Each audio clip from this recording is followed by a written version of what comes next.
Hello everybody, this is toysareruss, and for this new figure unboxing and review we're going to be looking at the Xtransbots. They are calling him Shock Trooper Fast, but I'm of course going to be referring to him as runamuck. So this is a third-party company's take on a masterpiece scale version of this generation 1 figure. So we're going to open up the package in a second, have a look at the entire contents of it.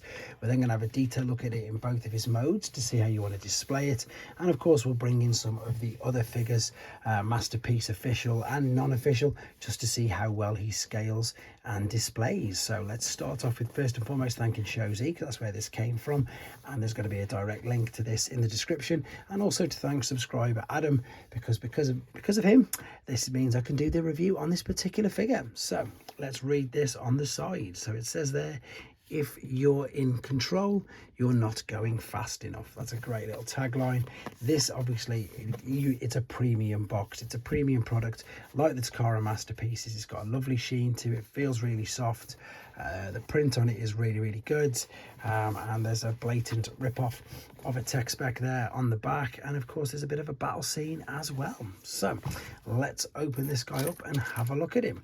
Now, to be honest, my experience with Xtransbots is getting slightly better. I was unfortunate the first figure of these that I ever reviewed was their Motormaster trailer, and it really did sort of put me off Xtransbots figures. The next was their Commander stack, which is their Ultra Magnus, and which I've been reliably informed by lots of people that they're probably the two most complex figures with regards to transformation processes that these make.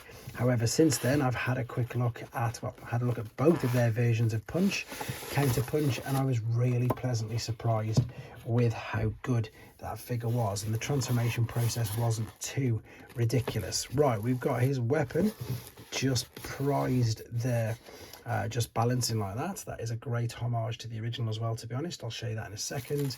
We've got a pack here with a collector's card and the instructions, and he's kept, by the looks of it, really neatly, yes, in a lovely sealed bag and a polystyrene. Now this, to me, funnily enough, it's looking a little bit pearlescent. It looks to me like it's got a bit of a pink tinge to it. I don't know if you can see that as like I can through the camera. Can you tell it's got like a tiny bit of a pink tinge? I was not expecting that at all. It does look different, quite different to Punch, Counter Punch, to be honest.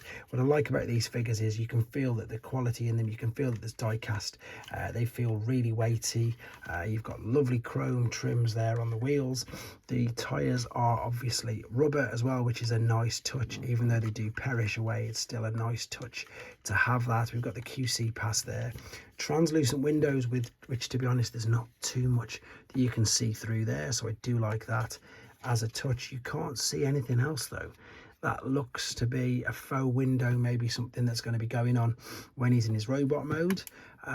All of the back is just different coloured plastics. From the looks of it, there's no more translucent or no more details on the lights or anything like that. With regards to size, that's a Takara MP Trailbreaker, so about as long as one of them.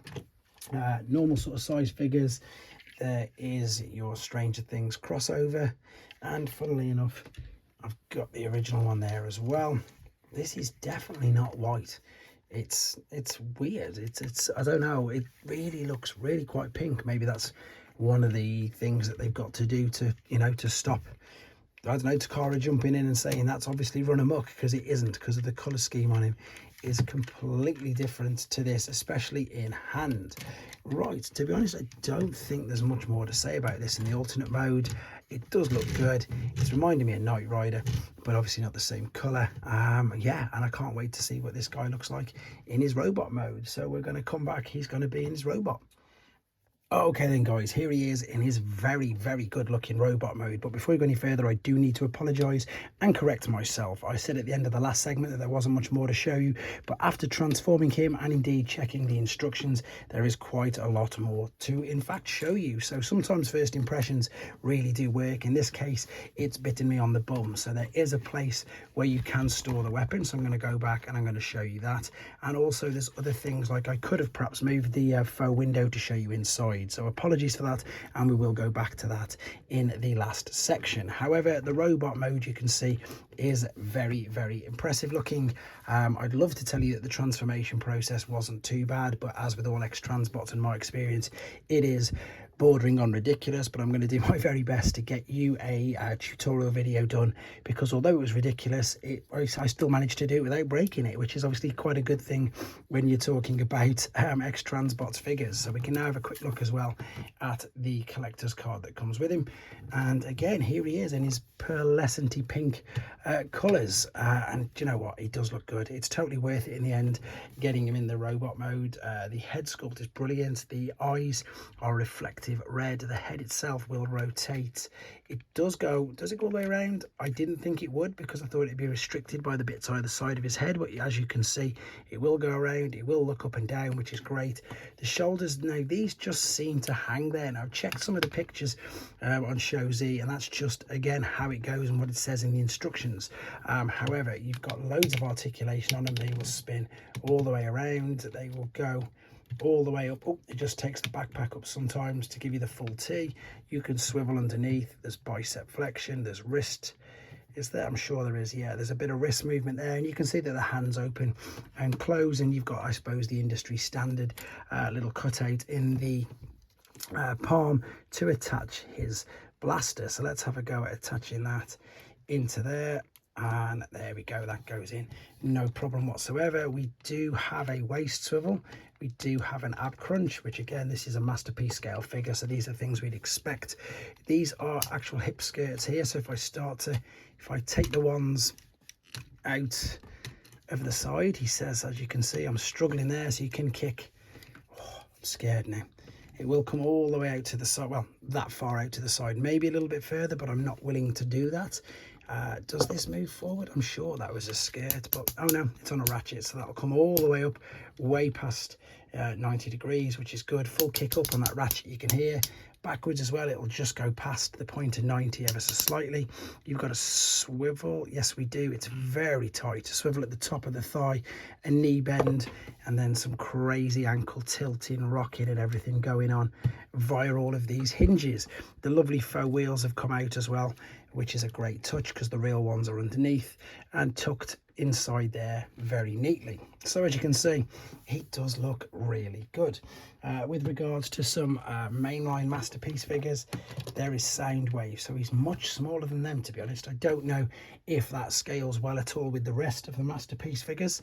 I can't remember how small he is compared to him in the mainline, or what I would class you know, in the cartoons, etc. A couple of other let's do some other figures then. So that is a mainline leader class, so we're talking just a fraction smaller than a leader class. He's way bigger though than Voyager, I'm sure he is. Let's have a look. Yeah, quite a bit bigger than a Voyager class, and I mean, these are completely different price points. I'm just doing this to give you an idea of the scale and height. There's lots of metal and die cast in here, and of course, as I've already mentioned, the transformation process is incredible engineering, but perhaps a little overthought as per usual, I suppose. If I bring in the original G1, he's completely, obviously twice the size of him. That is a new age figure, and again, these are just to give you an idea of scale rather than for how you would display. So we've got Magic Square, G1, new age. Let's move some of these out of the way. We've got Iron Factory, G1, and mainline core. So again, you can see he's pretty much, as I say, he seems to be quite a small sort of masterpiece scale size. Let's have a look at what else we can see on him, because although there is loads going on with the transformation, there's loads of things that are tucked up really, I suppose, quite well. The doors, the windscreens are folded inside there. This was the inside part, which I said I didn't think you could move, but I found out that you obviously actually can. Again, I will be showing you that in the next part.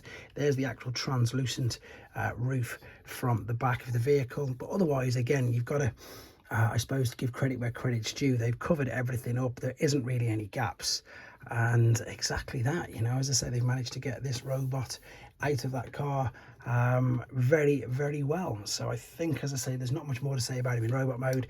Let's come back for the final time then in the alternate mode again, and I'll point out all the things that I missed out in the first part. There we go. So then, as promised, back into the alternate mode, and this is what I didn't manage to show you before, and to be honest, it is really difficult to show you, so you can probably make out. I'm gonna have to do this as carefully as I can, but I might not even be able to do it. There is a slot right inside there at the back. If I take the gun and I point at it there and tilt it towards you, there is a slot right there. Now I imagine when you're putting this gun there, you would do it on the transformation process, because it's just where you'd pop it in his hand.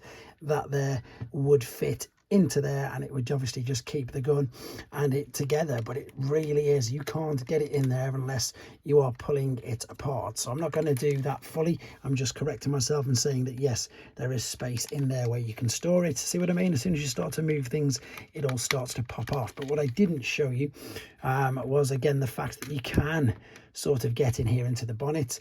There is engine detail there, which is great.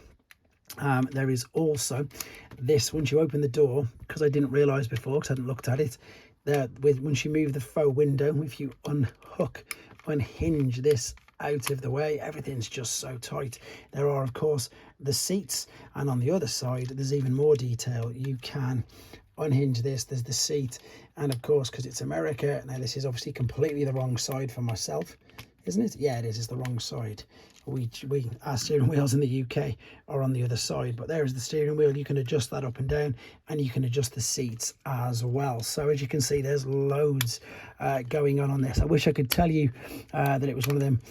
And not, I was going to say, I just think that Xtransbots, I say this all the time, just complicate a lot of their transformation processes. I am working on the video for you, but it's really hard trying to get it where you can see what I'm pointing at.